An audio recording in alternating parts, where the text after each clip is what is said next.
ولا تقتلوا النفس التي حرم الله الا بالحق. یو نفس یو انسان وجنه ما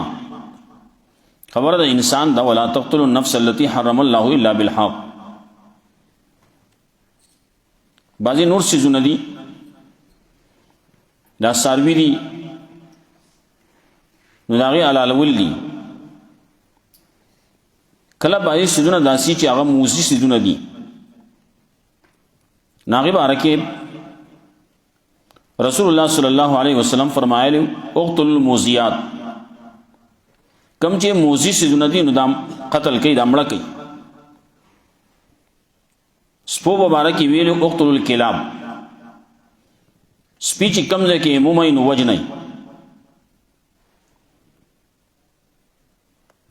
دغه سي نور موزی سيزونه دي داغه بارکه هم دغه حکم دی چې کله هغه ایزا ورکون کې شي داغه د خپل کور باندې سيزونه چې هغه سړی ساتي او چې هغه موزي شي نو به قتل کوي. او قتلولو کې خبردار چې زیاته بنه کې ظلم بنه کې صرف داغه مرګ پکار دی په اسانه طریقه باندې چې په اسانه سره هغه مړ شي بس. دانه چې سړی په هغه باندې زیاتې کوي تړلی دی او بیا په غش باندې ولې نښه یې ته جوړه کړي خپل سره پې صحیح کوي نو دا ناجایز دي ناروا دي.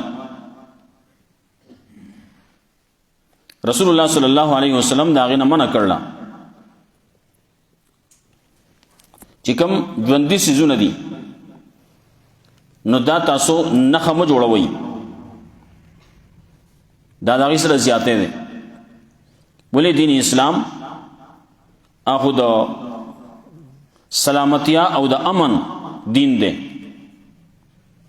نو هر شي ته په دې کې حق دی. نو دغه کم څیزونه چې هغه موزي دي نو هغه وجنې نو هغه هم په داسې طریقې باندې مړه کړه چې رنزه بینا رنزول من دی. لگا لگا ٹکڑا بازی سیزونه داسی کلا پیشو دے کلا سپے دے کلا بل شیشه دے هغه وی زما نقصان کړل زما خصود نه کیږي سیخه نو ویتا او لګ لګ ته په ټوړکې باندې کټکوا ټوړکې پکې ورټومبا دا چې نو دا ظلم دې زیاته ده داغه نه شریعت منع کړل. د دې نه علاوه نور سيزونه څومره چې موزي سيزونه دي وزق بارک راضی اقتلوا، دا وزق چې دا وجنای نو وزق کې دا ډېر شي سيزونه دي پکې دا تقریبا یو شان سيزونه چې کم دغه یو کیټګری ده ټوله کاغه کربانه ده کاغه لنډای ده کاغه چپکری او خادمه او دا سيزونه سمره چي دي دا ټول ظاهري سيزونه دي. د دې ټولو په باره کې حکم دا دی وجنای. اگر چې دا کم کې دا چرمکې وته وي نو دا شی اگر چې ظاهري تور باندې خو چاته سوي نه لیکن دا چې په ګرم شي کې ولېږي نو د دې بیا زهر هغه ډېر زیات دي. کور کې کله چی کې ولېږي کله په پتیله کې ولېږي بل څه کې ولېږي او چې ګرمي یخې اوبه دا ټانکۍ دا ټانکۍ ته وغورځي څه مسله نه کوي. خو دغه څیزونه چې دغه هغې ته وغورځېد نو هغه په ست طریقې باندې د دې زهر ختمیږي نه ښه.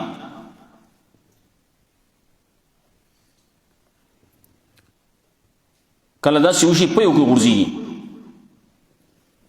پیو کې چې وغورځېد نو څه چل به کوې ورسره دا پی به واړی که ته وایې نه دا خو ما خو زړه نه کېږي نو دې یوه طریقه بیا شته د دغې پیو نه به ماسته جوړ کې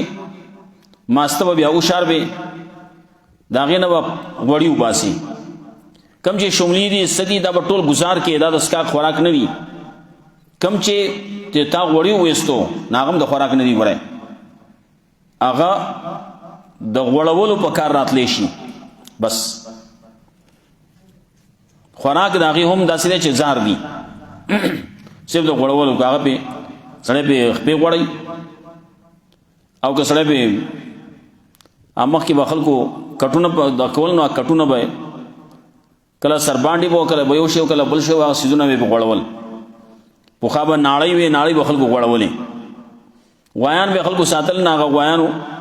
دپاره بعضې څیزونه به هغه به سړي غوړول د کټ خپې وې هغه به یې غوړولې د کټ کوم چې دا سرمنې کټونه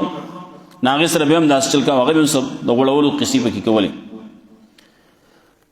نو دغه د غوړولو په کار راتلی شي بل په کار نه شي راتلی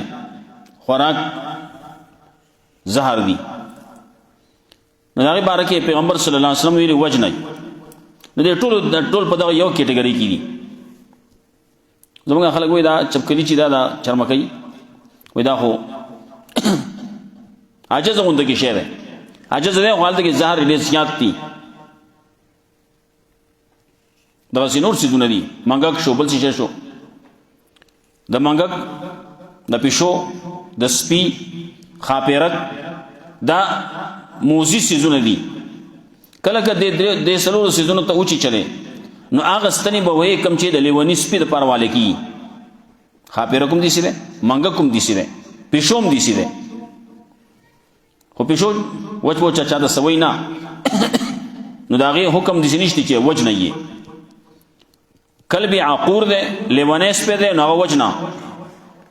مخکې د سپي باره کې خو پیغمبر صلی الله علیه وسلم وجنئ کم ځای چې مومئ وجنئ بیا وروستو اجازت یې ورکړو چې د حراست دپاره او د ښکار دپاره ساتلی شي خو هغه به هم د کوره بهر ساتي کور کې دننه نه نو ولا تقتلوا النفس التي حرم الله الا بالحق په دې کې هغه د انسان خبر هم ده دا نوره که شي نو هغه هم په صحیح طریقې باندې به وجنې په ایزا به نه ورکې